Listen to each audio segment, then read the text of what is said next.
पहले नाम पूछा फिर जाति, मनुवादी कहकर बीएचयू के स्टूडेंट को जड़ डाला थप्पड़। कौन है सपा नेता हिमांशु यादव, जिसकी हरकत देख यूजीसी वापस लो हुआ ट्रेंड। अब क्या कहेंगे चंद्रशेखर, अखिलेश ने क्यों साधी चुप्पी, क्या योगी लेंगे एक्शन।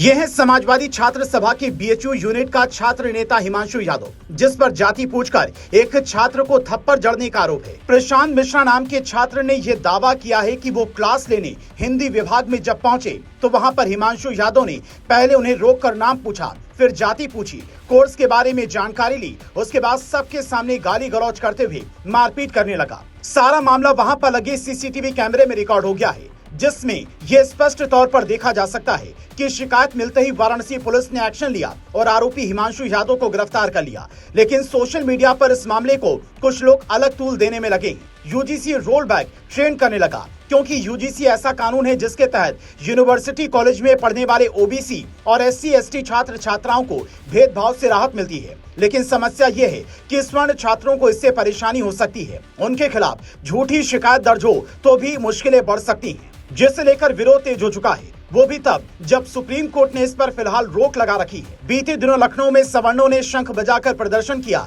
तो डिप्टी सीएम ब्रजेश पाठक हाथ जोड़कर पहुंचे और कहा कि मैं खुद सवर्ण हूं, किसी भी सवर्ण छात्र के साथ अन्याय नहीं होने देंगे। जिसके बाद लोगों ने विरोध प्रदर्शन समाप्त किया। सवर्ण समाज के लोग इसे काला कानून बता रहे हैं, जबकि दलित नेता चंद्रशेखर समेत कई दिग्गज इसकी वकालत कर रहे हैं। चंद्रशेखर ने तो ये तक कह दिया कि इस बिल में भेदभाव नहीं होगा, बल्कि ये सबके हित में है। इसे लागू न होने पर कई दलित नेता प्रदर्शन की चेतावनी दे रहे हैं। वो साफ कह रहे हैं कि यूजीसी को लेकर सवर्णों से भी बड़ा आंदोलन बहुजन समाज करेगा और जब तक यूजीसी के नए नियम लागू नहीं हो जाते हैं चुप नहीं बैठेंगे। जानकार कहती कि मोदी सरकार ने यह बिल लाकर विपक्ष को भी फंसा दिया है। अगर वो समर्थन करे तो सवर्ण वोट छिटकेगा और विरोध करे तो बड़ा वोट बैंक छिटकेगा। सवर्णों की आबादी कम जरूर है, लेकिन बड़े पदों पर ये बैठे हुए हैं, जिसे लेकर खूब विरोध देखने को मिला है। पर सवर्ण बनाम ओबीसी और एससी की लड़ाई से ज्यादा बड़ा सवाल ये है कि जिस भेदभाव को खत्म करने के लिए ये नया कानून लाया जा रहा है, वो भेदभाव तो बढ़ सकता है।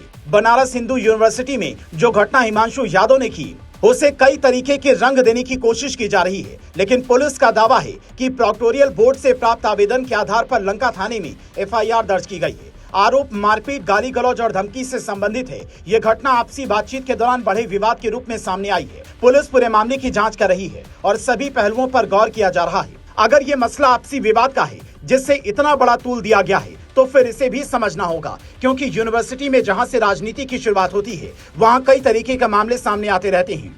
आने वाले साल में चूंकि यूपी में चुनाव भी हैं, तो विधानसभा चुनाव को लेकर वाराणसी यूनिवर्सिटी की अहमियत बढ़ जाती है, क्योंकि वहां पर पढ़ने वाले अलग अलग पार्टियों से जुड़े छात्र नेता नई नई कहानियां रच सकते हैं। फिलहाल प्रशांत मिश्रा की किसी पार्टी से जुड़े होने की बात सामने नहीं आई है, लेकिन हिमांशु यादव का सपा कनेक्शन सामने आते ही ये सवाल जरूर उठने लगा है कि क्या अखिलेश यादव का पीडीए यही है, जहां पिछड़ा दलित और अल्पसंख्यक वोट बैंक और ब्राह्मण या सवर्ण प्रताड़ित होगा।